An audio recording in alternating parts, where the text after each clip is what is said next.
বন্ধুরা আসসালামু আলাইকুম, সবাইকে স্বাগতম। আপনারা দেখতে পাচ্ছেন সেন্ট মার্টিনে সূর্য অস্ত যাচ্ছে।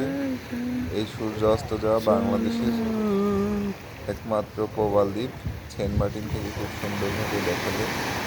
আর এবছর তো সেন্ট মার্টিনের পানি এত সুন্দর, এত নীল, আসলে না আসলে বোঝা যাবে না। এত সুন্দর পরিবেশ এবছর সেন্ট মার্টিন, আসলে এখানে না আসলে সেই ফিলটা পাওয়া যায় না। তো আপনারা দেখতে পাচ্ছেন যে এখন ঠিক অল্প সময়ের ভিতরে সূর্য ডুবে যাবে। লাল একটি আভা দেখা যাচ্ছে। আর নৌকাগুলো দেখতে পাচ্ছেন, ওই যে দূরে একটা নৌকা, নৌকাটা ফিরে আসবে। মাছ ধরার ট্রলার, এখানকার নিজস্ব যারা মাছ ধরে এখানকার অধিবাসী।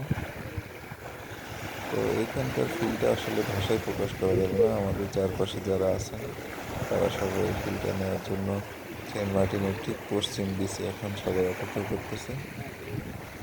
এই যে আপনারা দেখতে পাচ্ছেন অনেকেই ছবি তুলছে, ঠিক তার পাশে অনেকেই ঘুরে বেড়াচ্ছে, চা খাচ্ছে। এই এক অসাধারণ অনুভূতি।